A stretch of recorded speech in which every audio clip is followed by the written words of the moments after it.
Hello, and welcome to Nerd Punches Nerd, the only podcast where a bunch of nerds pretend to physically fight over minor pop cultural minutia.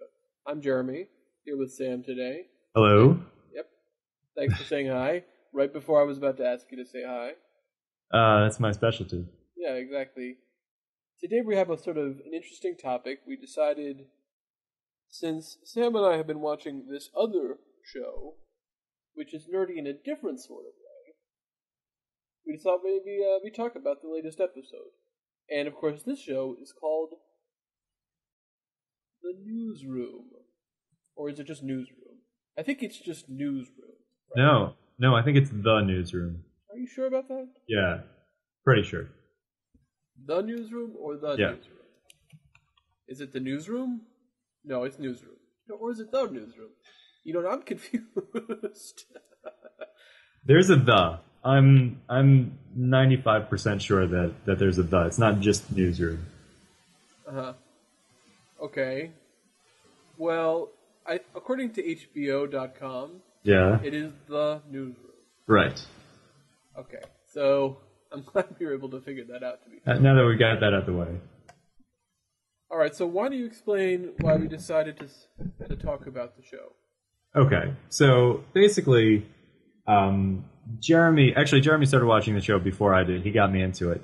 But basically, Jeremy and, and his roommate, they started watching the show, The Newsroom, and it's kind of, the thing about this show is that, I mean, you know, I'm sure we've all seen, like, The West Wing and, you know, some of the other stuff that Aaron Sorkin has done. So, like, this was a show with high expectations, but it turns out that it's had a very mixed sort of reaction from both critics and audiences, where some people think it's, you know, the next great show, and other people think it's just awful.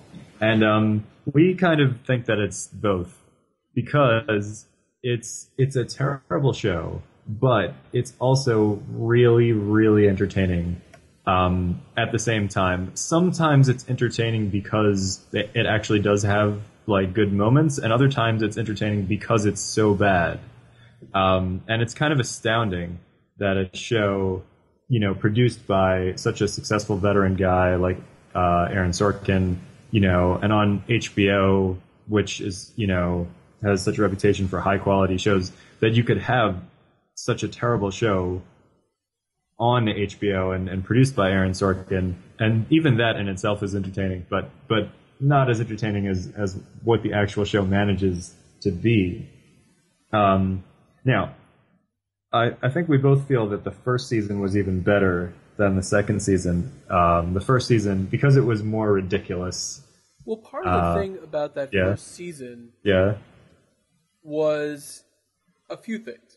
One of the things was this constant looking back, because for those of people who don't know, The Newsroom is set in the past, in a fictional CNN-like news channel about their main news evening hour, led by Will McAvoy, who's played by Jeff Daniels.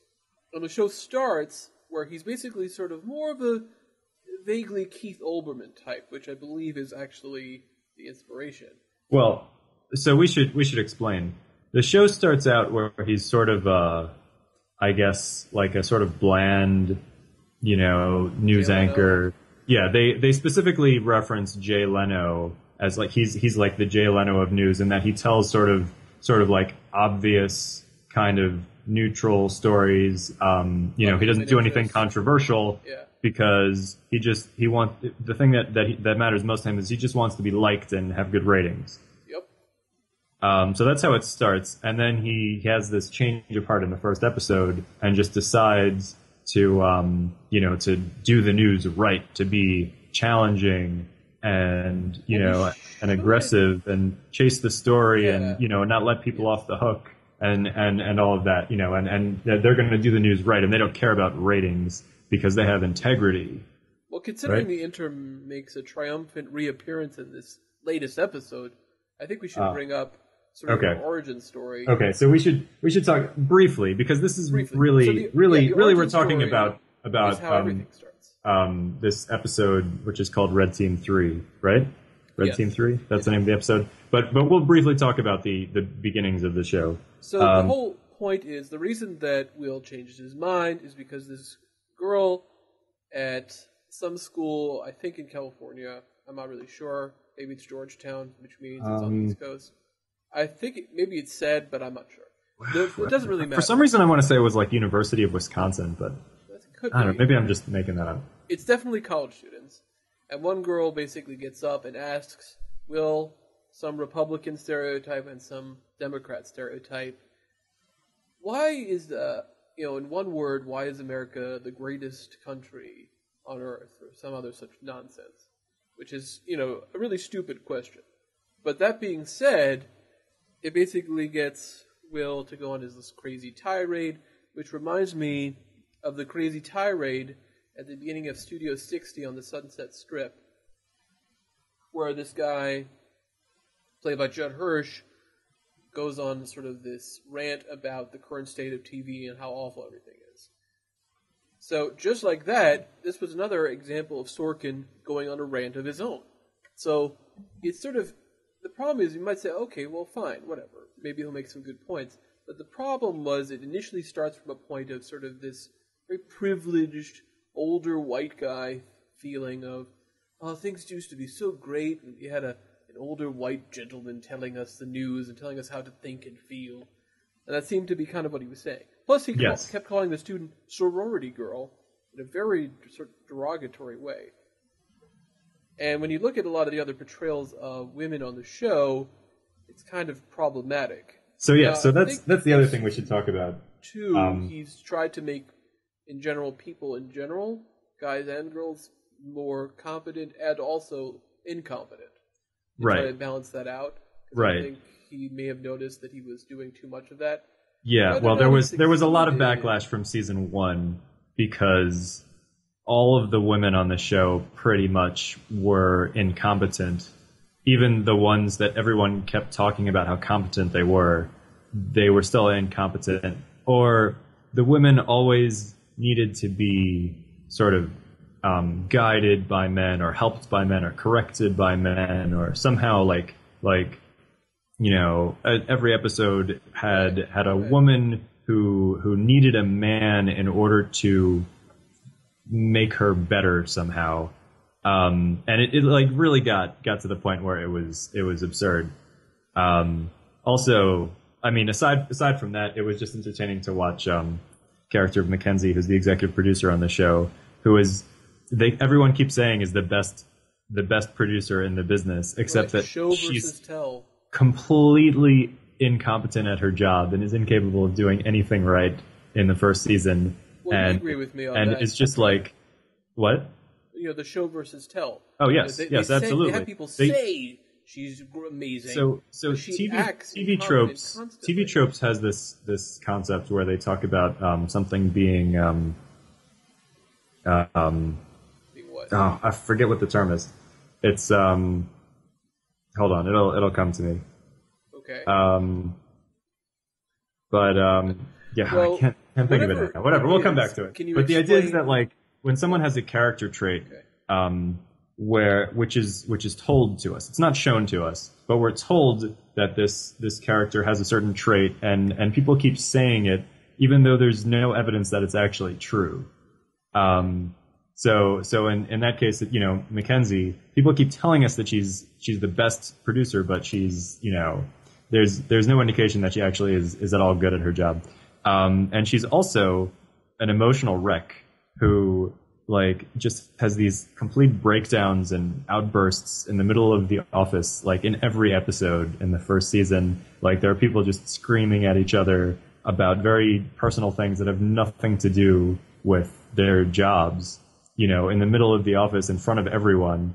And it's, I guess Aaron Sorkin likes that kind of stuff, but it's, it's terrible and also very entertaining at the same time. Well, and we haven't even talked about Maggie. Well, Maggie's the real crap show of this show. she's by far the worst character in every sense. And we could do an entire episode talking about what that's saying about Sorkin and sexism and the show, etc., about what his perspective on that kind of person in real life is. It's really kind of ridiculous. But I think we've gone enough. I think that's a good intro so we can get into what we're talking about. Right. But before we do that, I sent you something. I believe... No, there is something on TV tropes about show, don't tell. And I'm not sure which thing you're thinking of in particular. Maybe it was As You Know? No, not As You Know. It's, an informed attribute. That's what it's called. Ah, okay. If you check out, right, that's one of the TV tropes, informed attribute, which is a type of violation of show don't tell, where people say that something is one way, but then all the evidence actually points to it being another way. Like, for example, everyone's saying that Mackenzie is so competent, but the evidence points to her being completely incompetent. Or, you know, when Will screams, "I'm affable," at the top of his lungs, right? The weird thing about that is that people often But that was say, supposed to be a joke. Yes, although how many times have we had characters say, season 1 and season 2, other people say, yeah, Will's a jerk, Will's an asshole, and other people would say, he isn't. Oh, right. Everyone would say, happens like, all the time. Will is, like, such a wonderful man. Or, like, people will say things about Will that are, like, clearly not true. I can't remember. There was one in particular where somebody said, like, you know, I can't even imagine Will doing anything to hurt another person, or, like, something really silly like that, where, like, that's basically all he does. He's, like, this mean, spiteful person who just likes to be cruel to everyone. He's supposed to be the hero of the show, but not in like a, like, you know, Dr. House kind of way where he's like, you know, just this jerk that you like because you enjoy him being a jerk. Right. You're actually supposed to like him because he's supposed to be a good person, except that he's also a jerk. It's kind of tough to explain exactly what's going on there. Now that said, I love Jeff Daniels, and I think that Jeff Daniels' performance is outstanding and really carries the show in a lot of ways, because without him, you know, there would be no show. It's not a reflection on Jeff Daniels at all. Yeah, he seems like he's actually, like, he really tries to put a lot of effort. It seems like he cares about the material. You know, it's just that the character itself is not very good. It's not very well written. Yeah. And that's just kind of part of the problem. Anyway, so let's talk about this particular episode. This is when everything happens, and they suddenly discover, whoops, it turns out we can't prove that Operation Genoa, which is theoretically a rescue operation where the U.S. military used sarin gas, actually happened. And of course, the funny thing is, here's something that's kind of interesting to me, is that I wasn't sure where they were going. I did not think that they were going to go exactly where they did, and we'll get into that a little bit later. But I thought that maybe they were going to imply, which they sort of did, that maybe this does happen. And maybe it's not clear whether or not that how black and white it is. All right.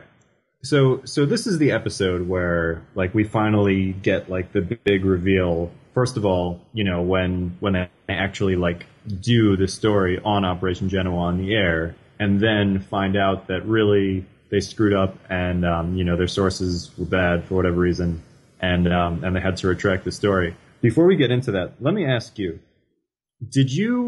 what are your feelings on this whole plot line over the course of this season? Okay, so I'm of a few minds on this. One thing that I like is them inventing something new that's loosely based on reality, but isn't exactly. So that at the very least, you have the theoretical concept of suspense and tension in a way that you didn't have at all with the first season. Like, there were many episodes in the first season where they were building up to this idea of this crazy idea. We're going to revolutionize debates, especially Republican debate. It turned out all it was basically Will getting the chance to interrupt debaters if they didn't answer the way he liked, which is awful. No one would ever do that.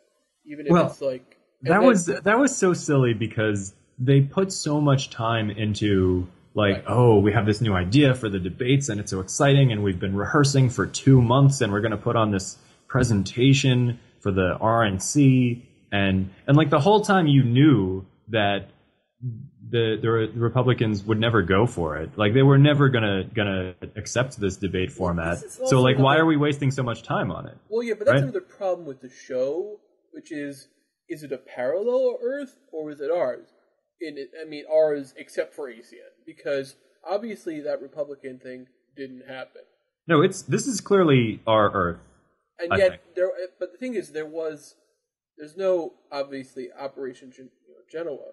There was something called Operation Tailwind, which happened in the 70s. Right. Which so was reported on CNN, and then they said, "Oh, we have to say we're not really sure if it happened," and somebody got fired about it, and then they sued for wrongful termination, which I think is the inspiration here. So that's they've said that it's the inspiration. It's definitely inspired by Operation Tailwind.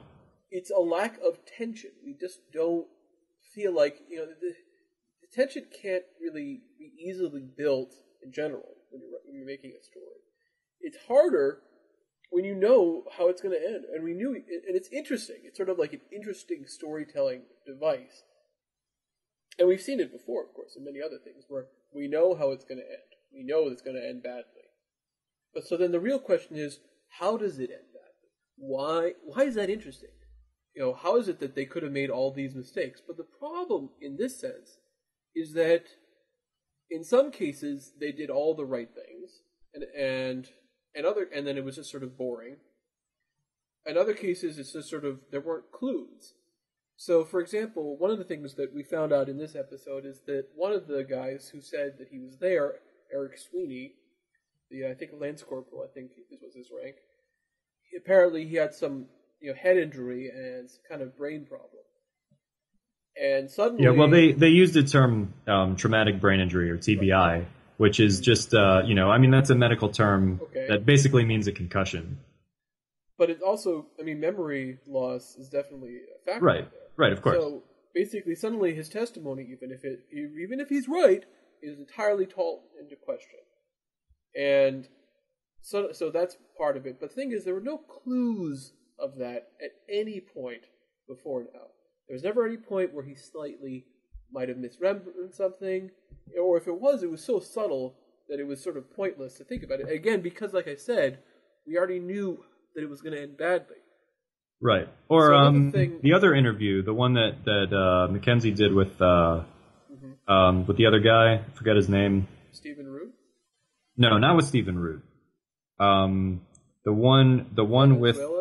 Yeah, yes. Valenzuela? I'm probably saying it wrong. I forget exactly how his name was spelled, but yes. Yeah. So in this episode, we find out that when Mackenzie was interviewing him, she asked him all these leading questions, and he basically, she basically told him, like, this is what Sweeney said, and the guy basically didn't volunteer any new information. He just sort of, like, backed up everything that Sweeney said. Because he knew him. Because he knew him and he wanted to support his friend, but he basically, there was no indication that he actually was providing any real information that wasn't already being fed to him. So that's interesting, but like again, there's no way of us knowing that before this episode. Right. So it's sort of unfair to the audience for us to feel like, oh, they should have known better, or we could have figured it out, or anything. Like, this information simply wasn't given to us, even though in that case, and that's a little different than the thing with Sweeney and the TBI, right.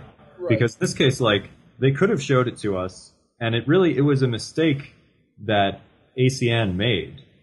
The brain stuff, there's no way they would have known about. But this is actually like bad journalism. It's, bad interviewing technique. Well, the thing is, it's interesting because it's one of those, like, if one of these things was just one mistake, then you could have still said, well, we still have enough evidence. But when they're all together, they had a whole bunch of situations, some of which were crazier than others.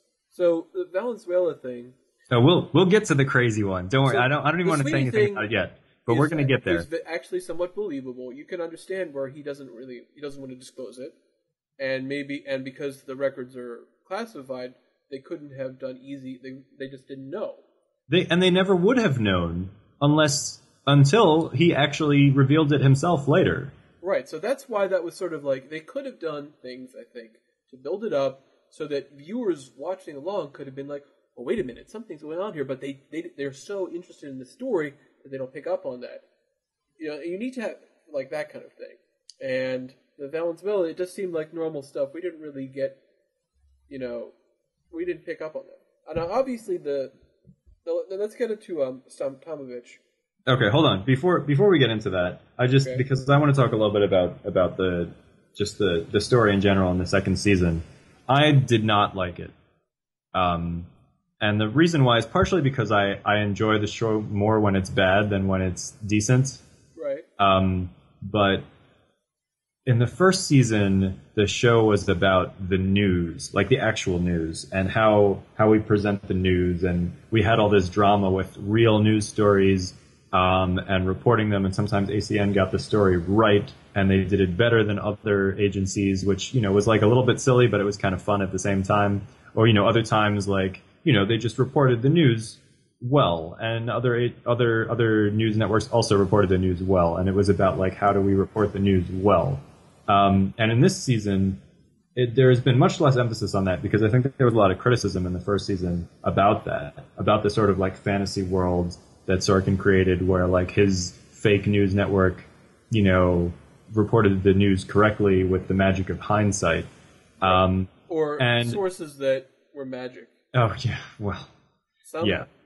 All right. Right, because somehow... Crazy, but I've got this source. Jim always has like an old college roommate or his brother. Here's my example. Yeah. Okay.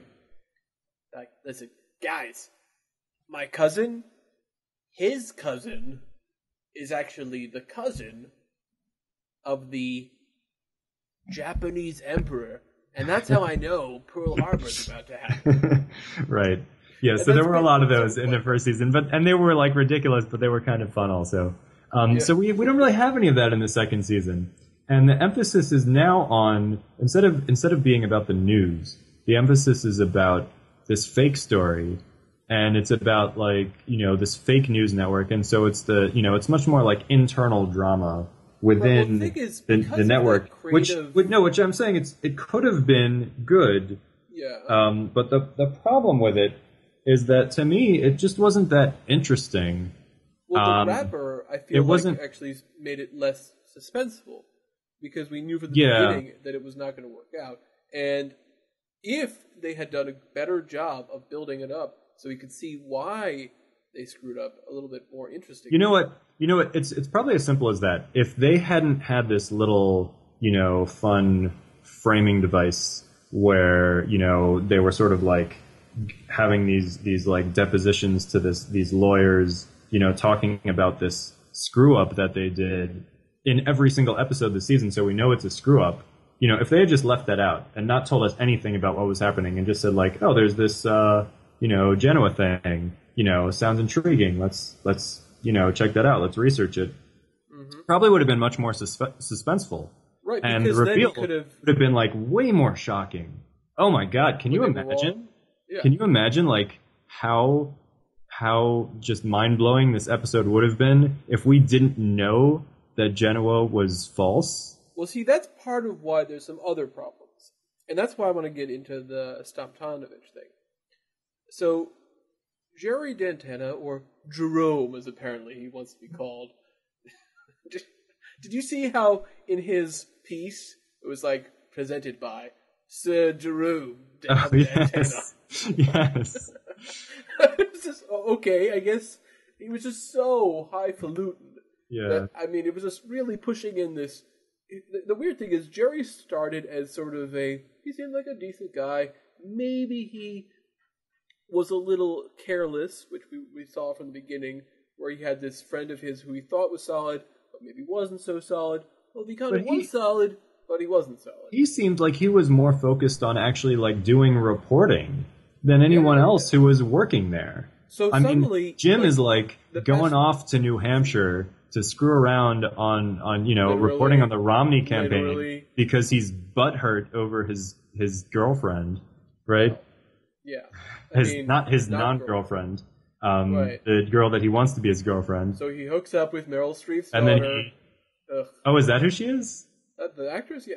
Oh, she does kind of look like Meryl Streep. That's funny. There's a reason for that.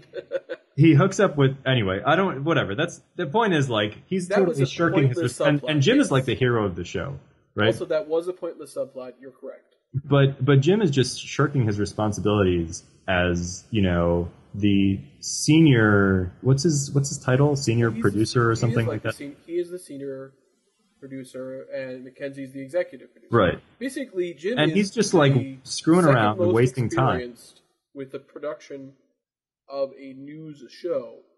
Essentially, is sort of the idea here, or at least from a management perspective. Right. And meanwhile, his replacement, this guy Jerry, who they sent over from the Washington bureau, is actually interested in investigating stories and doing reporting and stuff, which is just like almost like a foreign concept to these people.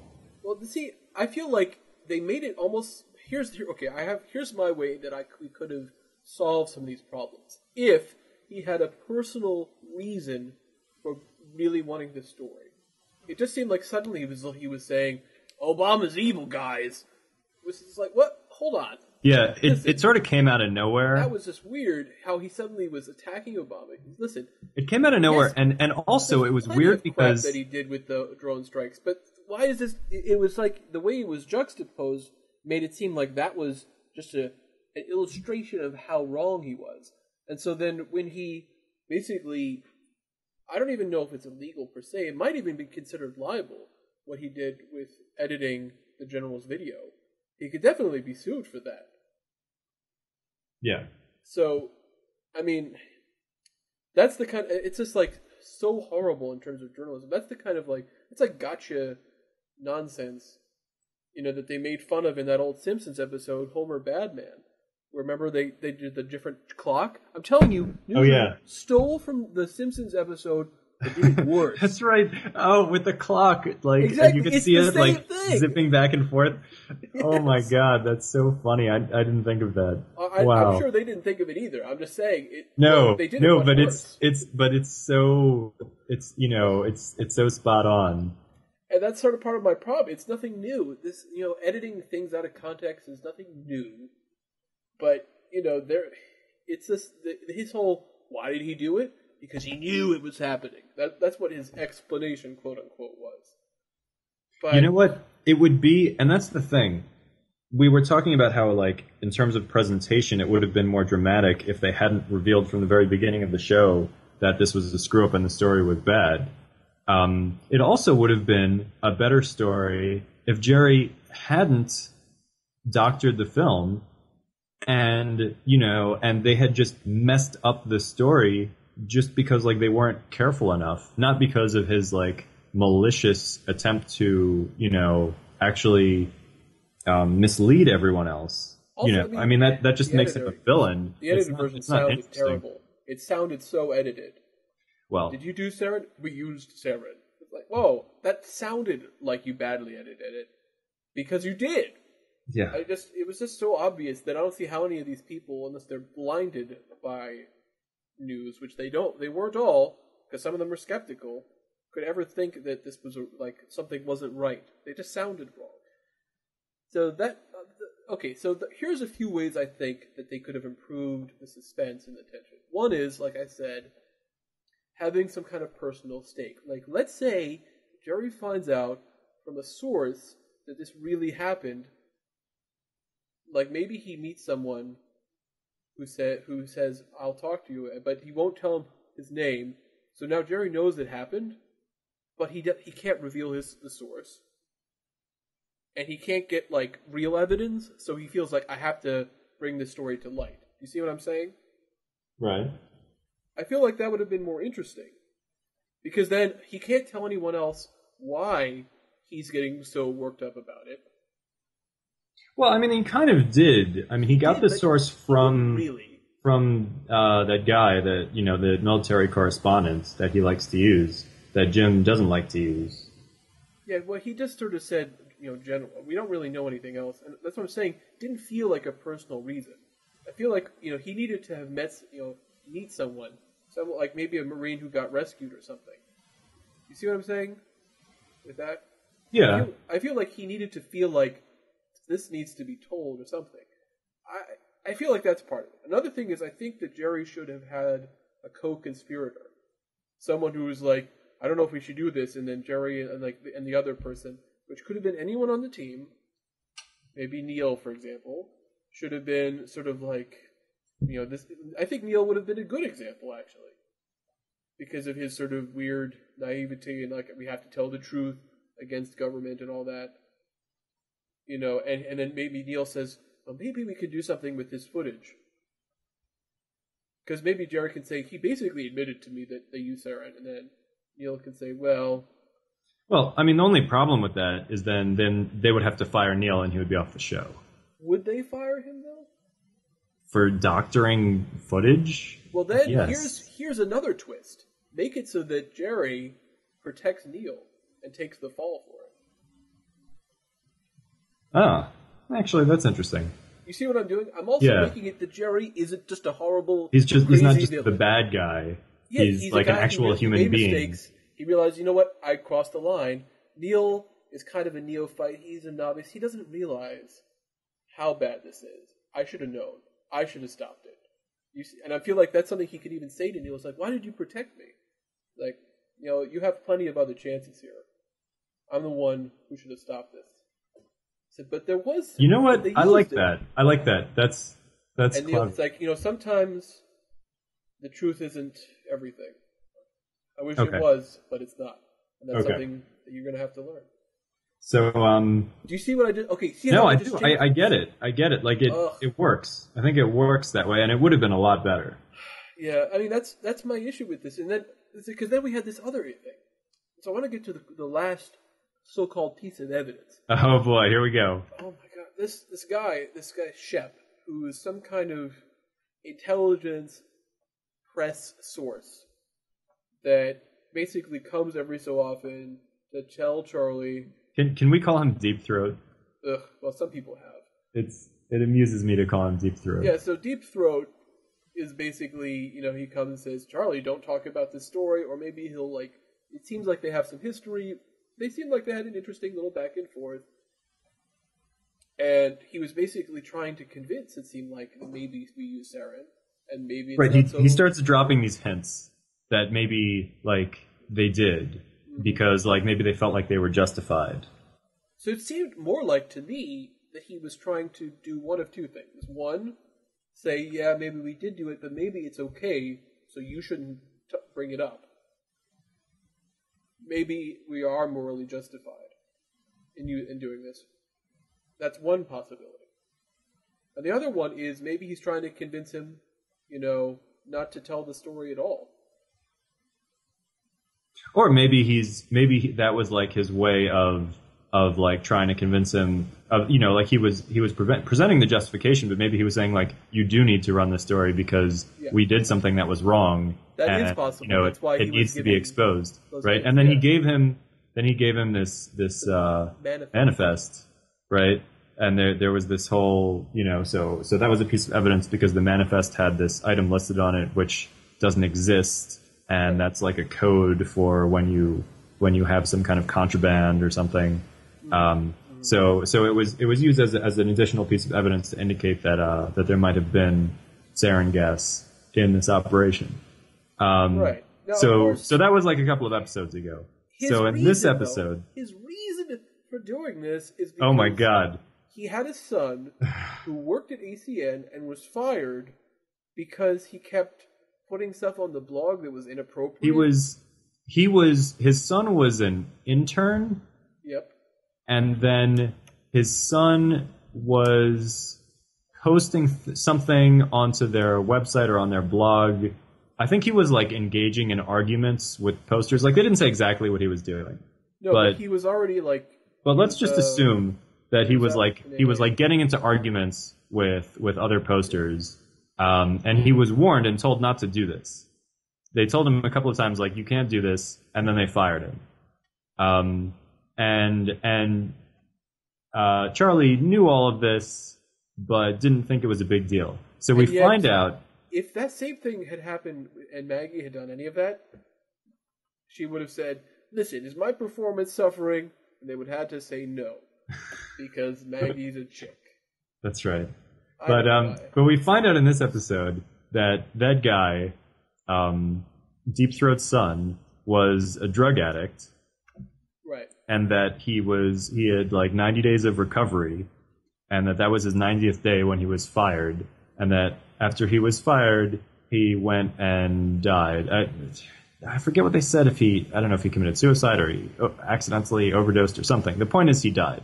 Well, he wasn't clear about it. Right. But and it's obvious that Deep Throat felt that he died as a direct result of being fired from ACN, which Deep Throat felt wasn't justified, even though it obviously was. And therefore, this was his way of taking revenge on the entire network. He wanted to destroy the whole network, so he set up this fake manifest, with this fake item on it, and really, and like it had the words "fuck you" written in invisible ink, apparently. See, I couldn't even say that without laughing about it. I know there's more going on there, though, because think about it this way. He even said something like, we might lose our moral authority and people might get angry, and what about riots? Like, that's like a decent point. But then he just goes ahead and gets them to reveal it.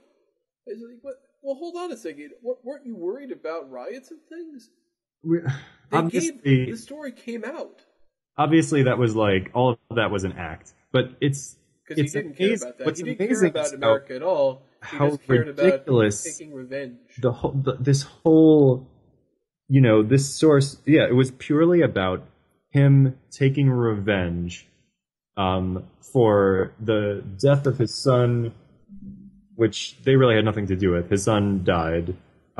He, not because he was fired, but, after he was fired. But to him, it was like a post hoc ergo propter hoc kind of situation. And, because his son was fired justifiably after being warned to stop doing something that was inappropriate and continuing to do it, he felt that he needed to take revenge on the entire network and destroy their reputation. So he created this fake evidence to give them so that they would run a bad story. That was my favorite part of the episode. Well, because it's so ludicrous. It didn't fit with stuff. Anything else. I love the ludicrous stuff. That's what I want from this show. I want the ludicrousness. Yeah, I want the ludicrousness. I want the silliness. Just like the over the top, ridiculous sort of stories. That's what I like. So I was very happy with that scene. But if you're looking at the Newsroom as like an actual good show, then it was awful. I like the awfulness, but yeah, that was pretty terrible / amazing, right there. So what happens is eventually, like, the whole thing unravels, and first they find out, Sweeney says something about having TBI, and they say, whoa, he has TBI. All of a sudden, he's not a reliable source anymore because he could have memory problems. And then they look into Valenzuela or whatever his name is, and and they get all this thing with like the leading questions, and then this thing comes out with the Hilo Manifest, and so basically the whole story falls apart, and they have to recant it. Now, one thing that I found interesting about this episode is that Will was not in it a lot. Normally, he's like a major character in every episode. And in this episode, it seemed like when he was around, he was doing important things. But he was barely in it, I thought. Except for, like, when he was meeting with the lawyers and pontificating to them about, like, Alexander the Great or, Socrates or whatever the fuck he was talking about. I remember that, but... He was just rambling about something. Well, yeah, he definitely rambled. I feel... And they were just, like, letting him... They were just letting him go, I guess because of the force of his personality, because they were clearly like a lot less, tolerant of most of the other people they were interviewing. They were a lot, a lot more aggressive in terms of, asking them specific questions, looking for specific answers, and sort of like correcting them when they said things that the lawyers felt were inadvisable. And Will, they just sort of indulged him, and they just let him do his thing. So that was, I don't know exactly what that was about. But also what was interesting was the idea of institutional failure, because that's what this lawsuit is all about. Jerry's suing. That was actually more of an interesting perspective. Right. Well, the idea was, this is what's interesting. Jerry was suing the company because he said that even though what he did was wrong, he was basically being scapegoated, and it was an institutional failure because they should have realized that the story was bad and not run it. He's right. And he's right, and Will is the one who says that he's right. Will says, he's going to sue us and we're going to lose because it was an institutional failure, and we did screw up. And what's interesting is he's the first person to say that, because we've seen interviews with a bunch of other staff members, and they've all kind of said, no, we did good work, and we researched this and we researched that, and it was Jerry, he fucked up. That he did. But Will is the one who was making the argument that like it was it's all of our fault. Like we all should have done a better job, except for Jim, because Jim was suspicious all along. Jim knew better. He did. But at least somebody did. Nobody listened to Jim. So, that's what got us into this mess. And I think Sloan was kind of hesitant also, right? What's that? I think Sloan was hesitant to buy the story also.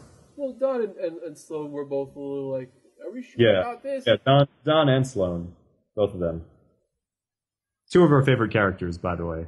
Yeah, although, they're not always so great. I mean, it's sort of like that, Sorkin can't help but screw him up a little bit. No one on this show is always great. That's true. No one is always great. But they're two of the people who are consistently, they're more likely to actually be people that you want to root for and feel are like actual decent human beings and good at their jobs, and and are just like relatable, more so than any of the other characters. I guess I agree with that. It's just kind of frustrating in some ways, because in this episode are sort of is the aspects of the show that I think could be a legitimately good show, and not just this show is awful and like laughing at it. It's just that's kind of frustrating in that sense. I mean, all right, let's just think about what are the worst parts of this episode and what are the best parts of this episode. Okay. So for me, my top 3 worst things is how Mackenzie somehow very coincidentally figures things out because she gets a literal giant clock to figure out the shot clock which is so that was pretty silly. I couldn't. It was just there could have been so other. We don't even need to get into how many other ways that could have been done much better, because there's infinitely better ways to do that. That was one of them. Another one that I didn't care for is, but I think maybe it would work better for some people, is all the jokes about Daniel Craig, which at first was like, okay, whatever. And then it was just Daniel Craig, and I felt like the joke was run into the ground, and I didn't find it funny, and therefore it just became annoying. Okay. That's sort of how it is with recurring gags. Yeah. If you didn't find it, if you don't continue to find it escalatingly funny, it doesn't really work. The problem is, I felt like that scene didn't function in a let's increase the hilarity sort of way, and because of that, the Daniel Craig build-up didn't really work for me. Instead, it kept getting more and more tense and serious. Therefore, the Daniel Craig thing was just jarring and increasingly jarring. And I guess that's my perspective. I suppose if somebody was just watching it enthralled by the amazing Jane Fonda's performance of stoned craziness, her Daniel Craig jabbering might have been hilarious. Yeah. But I didn't see it that way. Okay. I actually did see it that way. but or if you're finished. Well, or if you're not, then just, you finish and then I'll talk about Jane Fonda. I guess, all right, well, we've already talked about other things. I'm just glad that there wasn't any reference to, I should say, when Maggie came in with her haircut, walking in, I just was like, I hate this character. I hate that hair. I hate everything that's going on with this character. Just that one appearance of her walking into the room with her haircut reminded me of everything awful about her terrible Africa storyline. So yeah, it was pretty bad. It was a very small part of the episode. Okay. It was sort of meaningless, but I hated it. Anyway. Okay. Wait, so that's what you didn't like. Are you going to talk about what you liked, or how are we going to do? Well, it depends. Would you like to bring up what you didn't like first? Okay, sure. I'll talk about what I didn't like. Now, it's kind of tricky for me because, in a way, like, it's not like the bad parts and the good parts, because the bad parts are the good parts to me. Ah, okay. So I'm not going to talk about, what were the worst parts of the show, because those might be the most enjoyable. I'm going to talk about the things that I didn't enjoy, which is a little different. So the main thing I didn't like about this episode was the juxtaposition of this story with the Benghazi story. And the way that sort of they implied on the show that Genoa, well, partially it was Genoa that interfered with their being able to get the story right on Benghazi, and partly it was they implied in some way that because Neil delegated his assignment to the intern, that like the intern didn't catch something about Benghazi. It was really kind of glossed over. But there was, I assume that's what it was, because otherwise there was no point to it at all. Well, I feel like they were kind of saying that they would have gotten it quote-unquote right about Benghazi because of their so-called State Department source. But they didn't. It was almost, if I thought that's what they were doing, I would have been like, this is a meta reference about how people always get annoyed how they always get it right in hindsight, but they didn't get a chance to correct it. Well, no, they would have got the Benghazi story right, and I'll get to that in a second. But I just wanted to say something about Neil and this intern, right?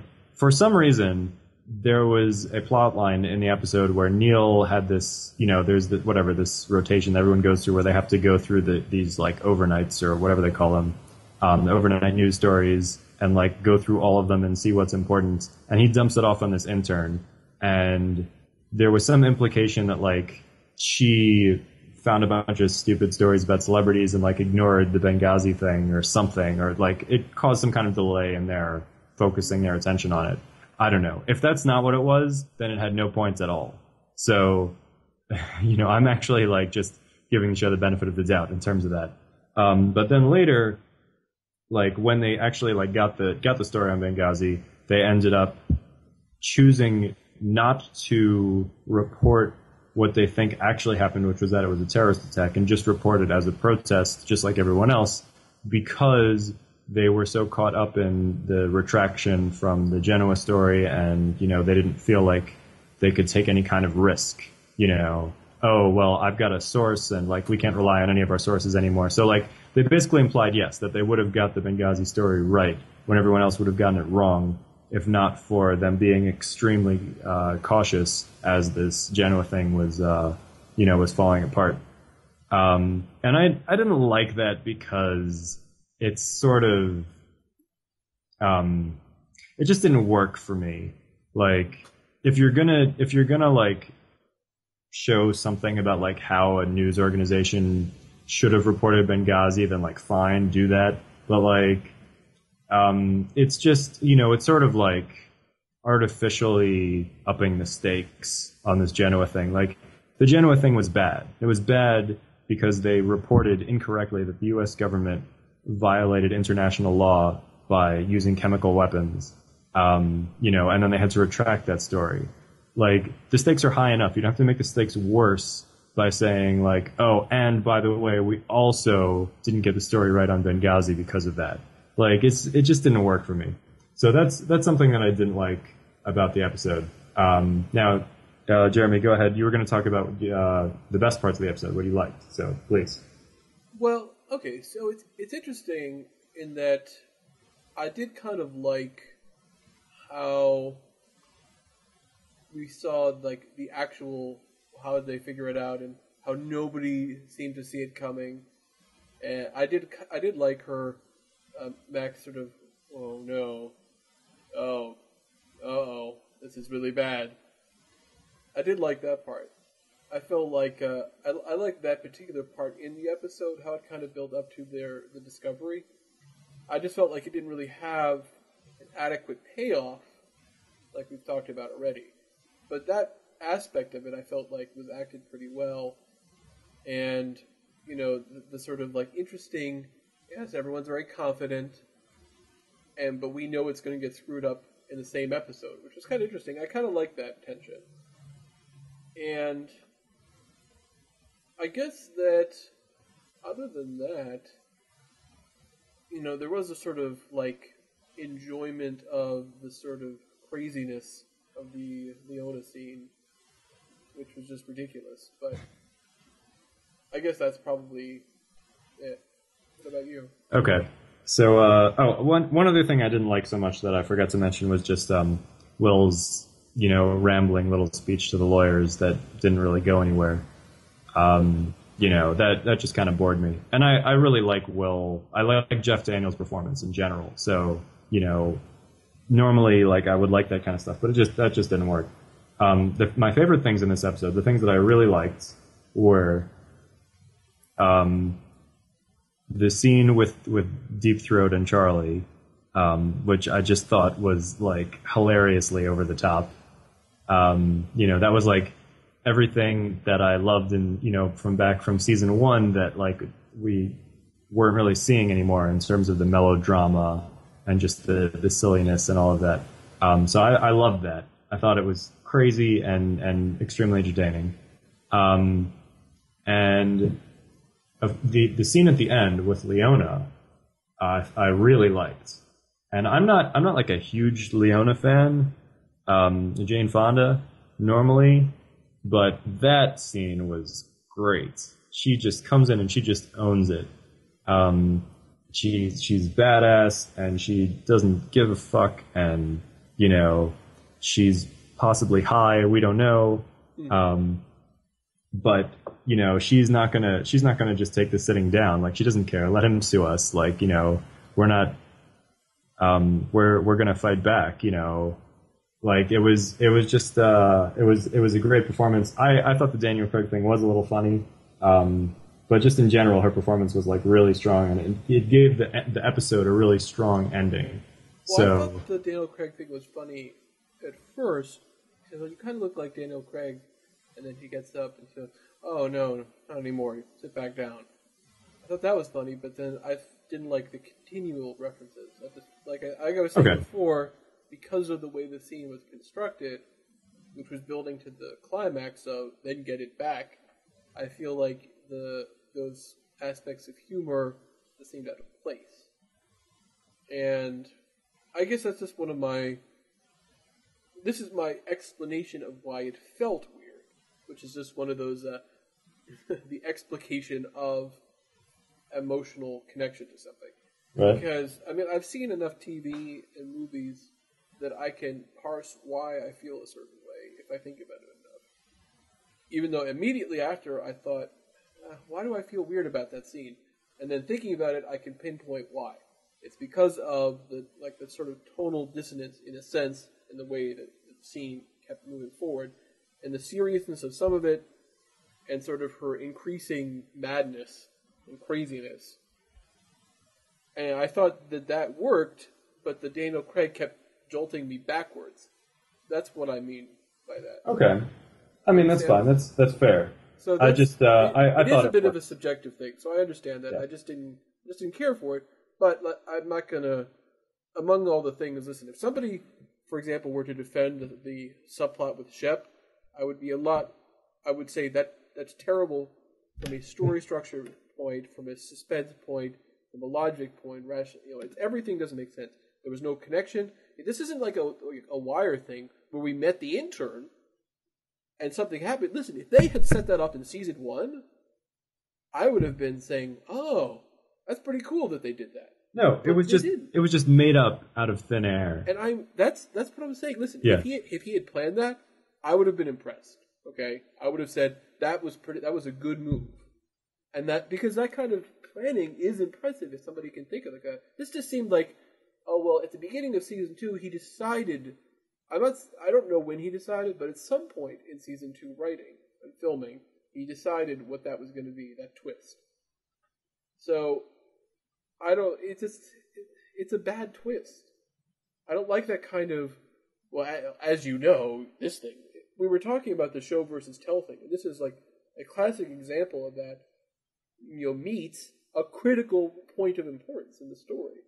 When you're trying to say why it was like basically we had this character who did like a sudden face heel turn, and in order to learn why, we just get this bunch of silly exposition just shoveled at us, that has nothing to do with anything, and it's all just like so random, but that's whatever. Like I said, I liked it not because it was good, but because it was bad. Right.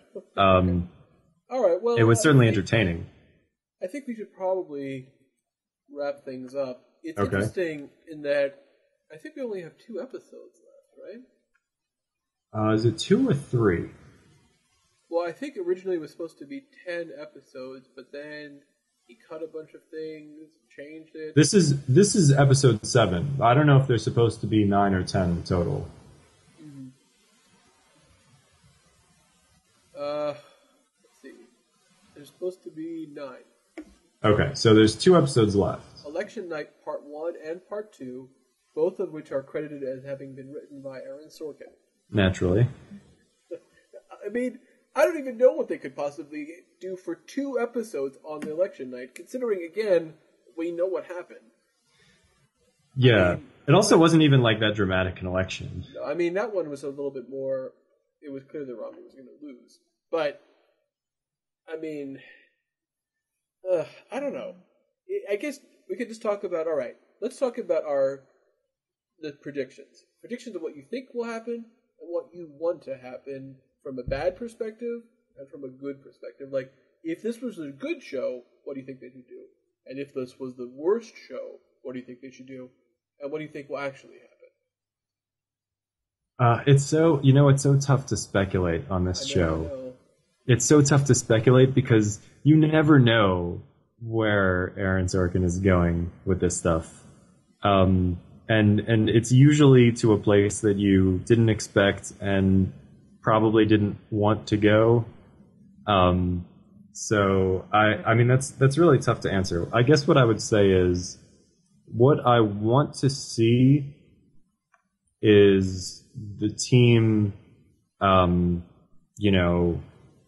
basically coming up with like some good stories or just good solid reporting or something, as they try to like earn the trust back of the American people. I don't really see how they could do that on an election night because there's not really so much to do on election night in terms of reporting. But so I mean, like I guess if it was like a good show, that's what I would like them to see somehow. And Sorkin is certainly capable of doing good television, and he could come up with a way of doing that. In terms of like badness. Okay, well, I was going to say I think I know what my good one would be, which is something should go wrong with the newsroom in some way, and they have to use some kind of actual journalism or newsroom skills to get out of it. Like we saw a little bit earlier on in the season. I'd like to see that. I'd like to see something where something gets screwed up and they have to figure out a way to get past it. And it requires a lot of different people on the team to work together to do something. I'd like to see something like that. That's what I'd like to see. Not that I think it'll happen, at least the way I'm thinking, but that's what I'd like. Anyway, but go on. You're bad. What is your ideal stupid situation? So my ideal stupid sort of resolution would be that, like, first of all, that Will like gets on TV and just make some speech that is like so impressively overwhelming that everyone instantly decides that he is a trustworthy news source because he's such a good speaker and he says things that sound so true, and that the show also gets back to focusing on the romantic subplots, which are so important. That's true. So you're saying is to have we've got to see bait and more switch. drama between Maggie and Jim, and we've got to see more drama between Will and Mac, and so what you're saying is Neil and Taylor should hook up, and then she should tell Neil something about the Romney campaign, and it's going to be like, oh, wait a minute, I got to get this to the newsroom, but he keeps trying to get back in time, but he doesn't quite make it. That would be amazing. I mean, I feel like Taylor and Neil is such a weird pairing, but I kind of want to. Well, what are the odds of Neil and Taylor hooking up? I mean, we saw them together once already. Remember that with the stupid Ron Pearl girl with Ron Paul, yeah. Ron Paul 2012 girl. But Taylor was there also, right? And so Neil might have been thinking, "Oh yeah, I remember you." Like, oh my god, that would be amazingly bad if Neil and Taylor somehow hooked up and that led to like him reporting something to ATN about Romney or oh my god, wow, that would be awesome. Yeah. Oh, I kind of want to see that. That would be awesome. Well. But I feel like what the best, most ideal stupid situation will be somehow that because of Will, that Obama wins, but because of him. Because of Will? I don't know how exactly. Like maybe he reports on Wisconsin, like not being corrupt or something. Like they discover a corruption and they catch it just in the nick of time. Yeah. I don't know. Oh my god. Yeah. Something like that. Also, I and this is not like talking about like what I want like bad things to happen. Like I genuinely want to see Don and Sloan get together because well, yeah, you see, the only like reason he said he wasn't going to is because he's her boss. He's not her boss. Well, he is her boss a little bit, I guess. But because he's that didn't stop him with Mackenzie Maggie. He was Maggie's boss. I know, but they were on different shows. No, they weren't. They weren't on right. different shows. They were. Remember? Because he used to be the executive producer on Will's show. I think that Don realizes, here's my pet theory. Yeah. Don realizes that unlike Maggie, Sloan might actually work out, and he's terrified of that, because he doesn't want to screw up what he feels like this person, like, remember how he said, I think you're impressive? He's never said that to Maggie. No one would ever say that to Maggie. So I think he's kind of, remember how she said guys are intimidated by me in that kind of joking way? I think he actually is, like, the more he gets to know her, the more he's afraid that if he actually does something, that it's going to screw everything up. That's what I think. Yeah, but I mean, like, that kind of thing happens to guys in real life too. So it's of not course entirely out of the question. Of course, but I feel like what would be more in character is if Sloan just said, "Oh, F it," and just like made out with him. And she probably will at some point. I feel like that's totally believable in both of their characters. Where Don's like, he might say something that's like, she says like, "What did you say?" And then he pretends he didn't say anything, and then she's like, "Oh, the hell with it." I feel like that is sort of like would be a good illustration kind of their relationship. Also, I want to see at least one meltdown each from Mackenzie and from Maggie. Well, they have to fall onto something or through something even better. Oh, you mean like an actual pratfall? We haven't seen any of those. We haven't had too many pratfalls in season 2. Don had a pratfall. But they yeah, need to run into each other. That's what needs to happen.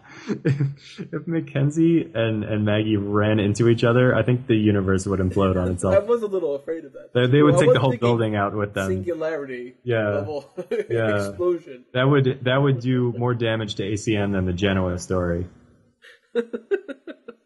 That's right. It would cause a chain reaction whereby the entire universe would detonate. All right. I think that's a good note to end it on. Okay. The ideal way that the season 2 could end is Yes. if the universe explodes and it's all back to normal. First thing season 3, because Will wills it so. Because the will of Will, as I call he it. makes a powerful speech about it. All right, so we'll probably do this again for the next one, although it might be a little delayed because of some of the holidays and stuff. But we'll see. We should be able to do it on time. Hopefully. I think so. All right. Yeah. Okay. Well, we're gonna try. All right. Nerd you later. Nerd you later.